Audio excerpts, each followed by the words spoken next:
Hey guys, this is Mike with Resistance Photography. I'm going to go ahead and show you how I got this image right here. I know I had posted this image yesterday, and I had a few different people ask me how I got this look, and I started with this right here. But I guess it's kind of a big difference to me. This is kind of the style I like to shoot, more edgy, crazy colors, stuff like that. I just recently started using gels, which is actually what I used behind the subject. I had a purplish, magenta-y, I don't know what you would call it, really cool gel behind her. And then I think with this shot, she was actually lit by sunlight, natural sunlight, I believe. It looks like it. But if not, I probably had a softbox right next to her, but I want to say this was natural sunlight. Based on the color on the walls and ceiling and stuff, it looks like there's a lot of natural light coming in. Anyways, first thing I'm going to do with this image is I'm going to crop it, because I do not like this right now. I know a few images I had, that didn't bug me so much. It was kind of neat. But for this image, I'm just going to let me redo this. I'm gonna hit Control, no, Shift. Yeah, Shift. And I'm gonna click that, and oh, we're lagging a little bit. Alright, right there. Perfect. And I'm gonna take her face and I'm gonna center face on this third right here. I don't know if you're supposed to do that, yada yada. Might be in the rule of thirds. I don't know exact procedure, but I like it. I think it looks sick. And I'm going to go through and I'm going to adjust the white balance. Now, it's a little on the cool side, so we'll warm it up just a tad. The exposure I'll bring up just a little bit. Bring some more light on her face. Now, I know that brings up the whole background as well, but most of the shots that I do, I can just go in and I'll kind of even up the shadows a little bit, and then blacks, and I'll lower those probably around 25 or so. Let's see, yeah, let's do right there. I like that a lot. And then add a little bit of vibrance to it. That should work just right there. And now most of the time I'll bring down my highlights a little bit, especially if I'm shooting earlier in the day, and then my whites. But for this image, I'll just do my blacks and my shadows.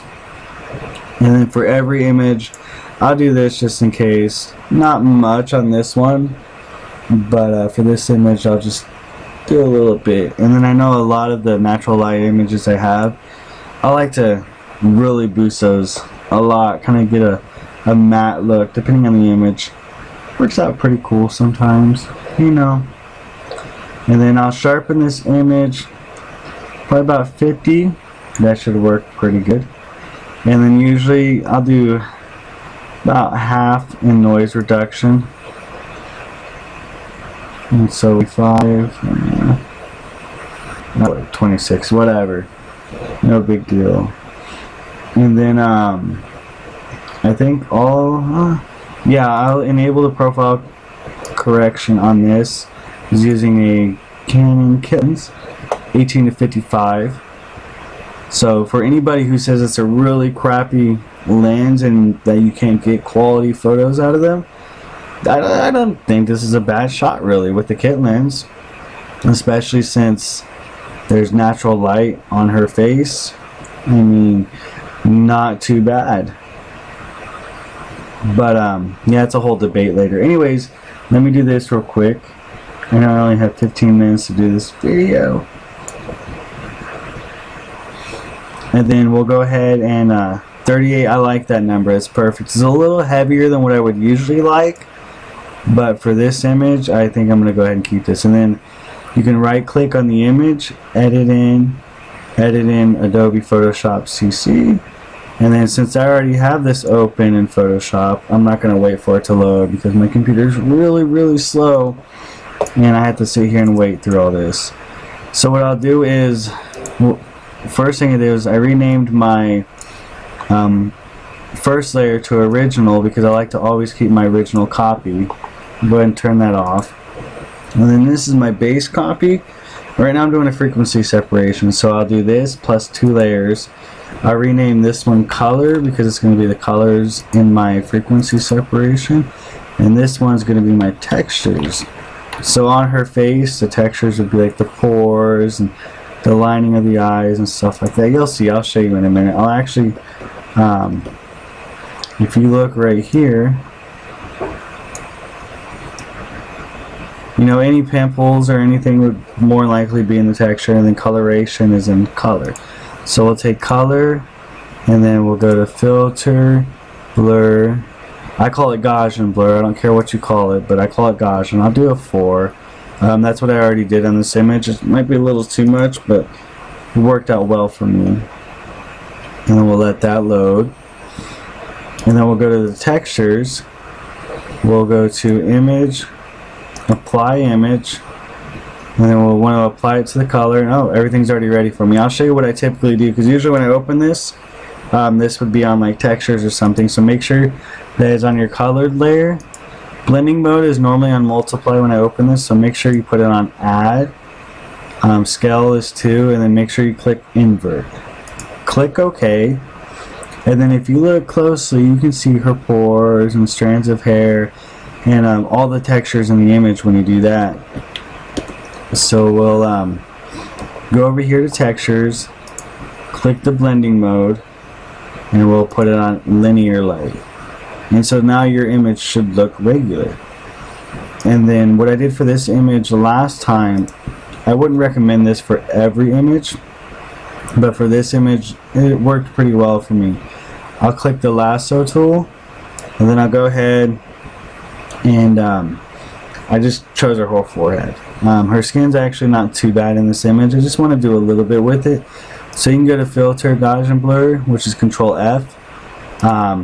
So I'll click that. Oh, good. Oh, yep.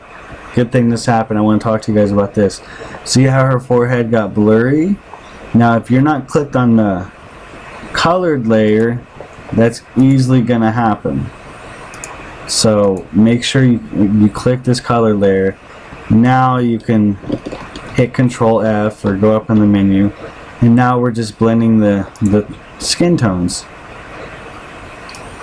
Yeah, I remember the first couple times I'd actually blurred it. I was freaking out and not too sure what the heck was going on. Control F a few more times. But yeah, this is I mean, I didn't do this to too many of my images because I mean, it's kind of time consuming.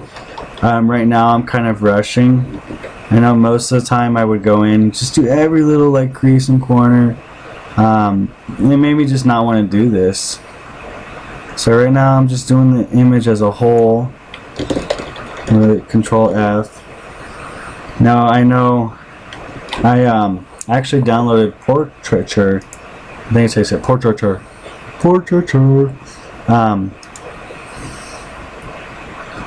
Anyway, yeah, I'll get to that later. I'll explain it another time. I downloaded Portraiture and I love it. So I won't be using this method probably anymore at all.